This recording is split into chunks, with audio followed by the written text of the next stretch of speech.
I was at a lecture from Robert Ward. He made a comment that actually has stuck with me all of these years. I mean, we're talking double digits, like decades or something. And it was that in this culture, we don't know how to live in our ashes. And at the time, I thought that meant that we really needed to be willing to look at our treatment of Indigenous people, at the legacy of slavery, and really understand that and bring that into understanding for today. This month, I've actually had the opportunity to have a deeper understanding of that, and I thought I would share that with you all today.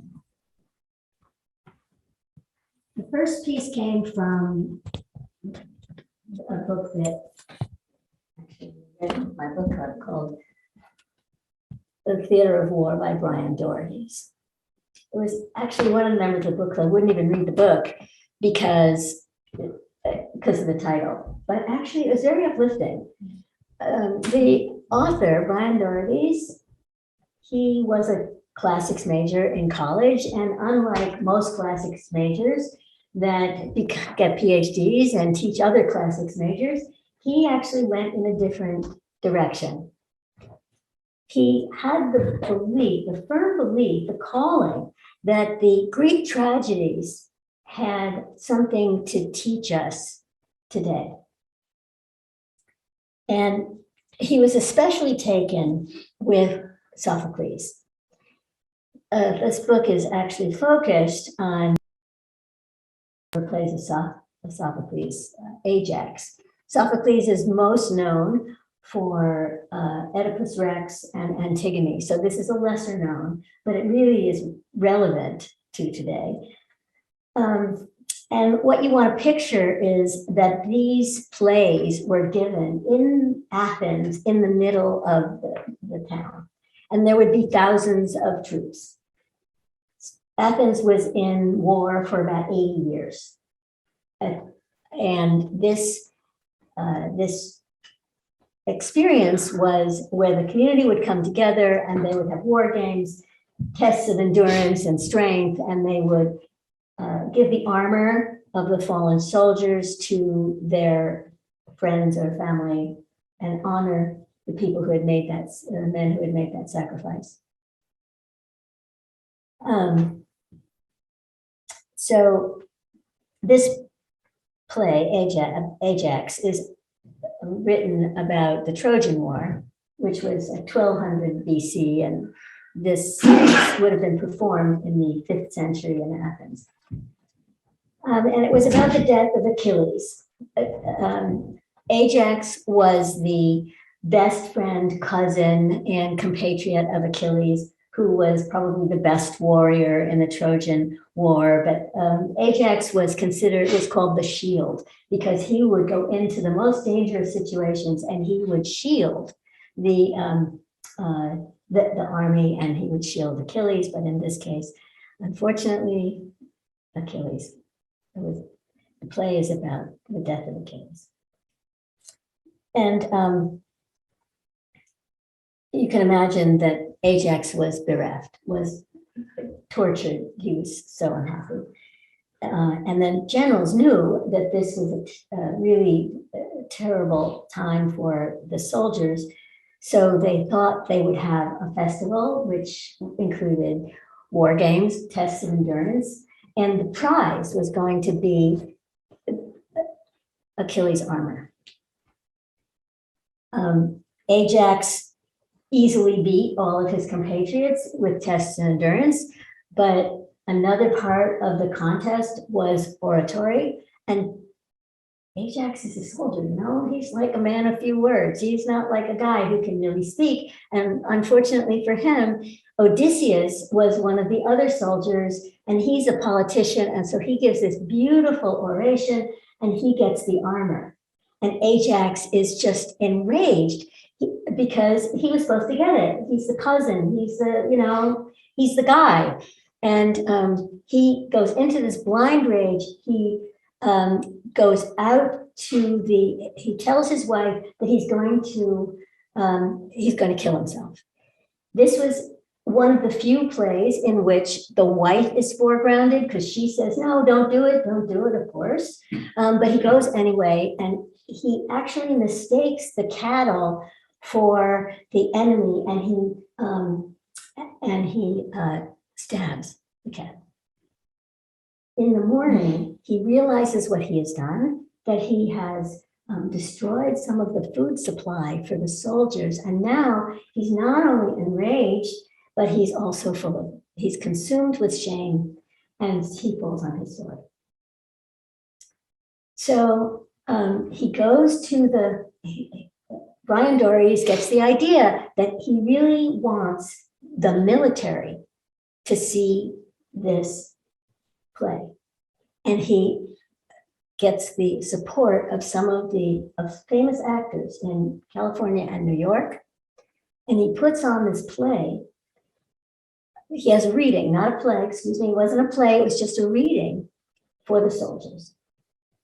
And he's in a room of 700 Marines, 94% of whom are men. And he says, why did Sophocles put on this play for the army?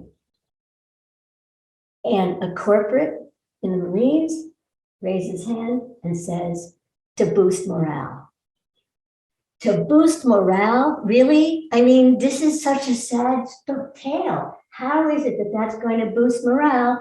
And the corporal says, because it's the truth. Because he's giving voice to the suffering that we all feel. And we all bear witness. We're distributing the emotional burden in the community when we do this. So I was actually also reminded of a story one of the hospital stories that I was in. We actually had the directors and I, many of the directors were new, and we were going in there for what was called a quality turnaround. This hospital was noted to have low quality, poor quality. And when that happens, there are what we call Sentinel Events. These are the things that should never happen in a hospital. And very soon after I got there, there was a Sentinel Event, and it was a young mother. And when you have a young mother die in a hospital, it is traumatic in the hospital. You're just going to take my word for it. This woman came in, 2 small children came in. I'm even getting emotional, even thinking about it. Comes in, she's diagnosed with anemia. The treatment for anemia is to intravenous iron. 1 to 3% of the population can't tolerate it. So the procedure is that you do what's called a test dose to see if the patient will tolerate it, and then you give them the treatment if they can. So one's going to guess that if this woman gets the iron, goes into anaphylactic shock, and dies. So one's going to guess that they didn't do a test dose. Either that or the dose of the medication was incorrect. So we bring the nurses together. It's probably the director and nurses, and maybe a pharmacist probably was there. And we actually say, okay, so let's talk about what happened. The nurses circle the wagon, and they absolutely insist that the test dose was done, and it was just one of those things. I'm new, I don't really have a lot of trust, they don't know me particularly well, so the director says, well, I guess if that's what they say, we'll, I'll do a little bit of education on this, and that's the end of it. Some months later, this nurse committed a firing offense, and the nurses turned her in, and she was fired. So that's how they maintained quality. But that's not what, as directors, we actually shifted that. And yes, we would bring everyone together, but we after a Sentinel event, and there were a number of them. And we would figure out what happened and how we could do something to make sure it never happened again. And that was the shift in process that led to the organizational shift. The hospital actually is now known as a reasonably good hospital, as it turns out. And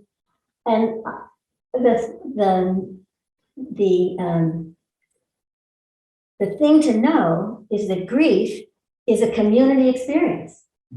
I mean, there's Catholic wakes right after. The Jews sit Shiva for 7 days.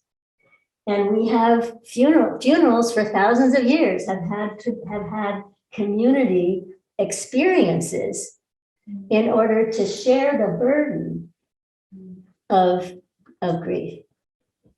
And there were several of us who saw a webinar this week called Art and Action. And these were artists who were trying to tell you that you needed to be an activist, that art needed to be part of activism. And one of the presenters said, grief and love are the same thing. Grief and love are the same thing because you care so deeply, because you love so much, you also grieve. And what you need is a community experience in order to share the burden of that.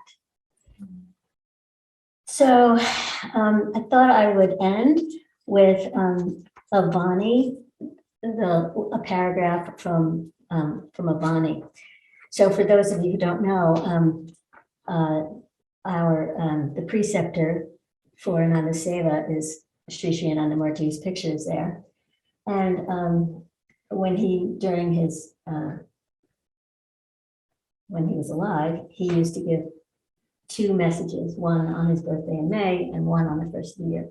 This one was given in 1993 on the first of the year. And he says, fear not, the path of bliss and blessedness still exists and runs straight. Walk it collectively.